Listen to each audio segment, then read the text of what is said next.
Hola! Today po ay National Sports Day dito sa Qatar at habang busy sila i-celebrate ang event na iyan, for today's video, tayo po ay magluluto. Bilang tayo ay tamad mag-exercise, eto na lang po ang ating pagkaabalahan. And besides, medyo matagal na po akong hindi kumain ng kanin. So unahin na po natin ilagay ang ating mga aromatics, ang ating pong sibuyas. Igisa na po natin. And then, ilagay na po natin yung bawang. Halu-haluin po natin yan hanggang sa maging golden brown na po yung garlic. And then, ilagay po natin ang manok.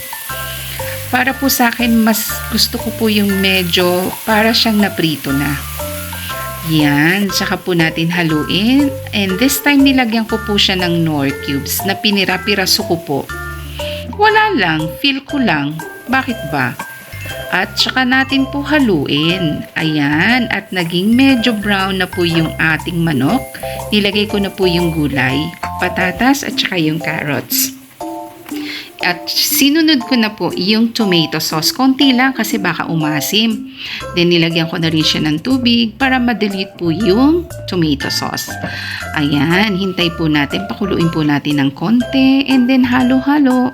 Saka na po natin lagyan ng seasoning. Iyan po yung pepper. Medyo marami po ako maglagay ng paminta. Sa totoo lang. And then halo ulit. This time na medyo malambot na po yung gulay, inilagay ko na po yung cheese, yung grated cheese. Ayan, halo-halo uli. Hindi ko alam kung ito ba'y mechado o menudo. Whatever. Ayan ang result. Then, tikiman time.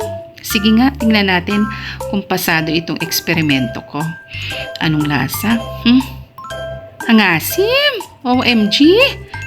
Pero joke lang, masarap po siya. Natural luto ko eh. Tara, kain tayo!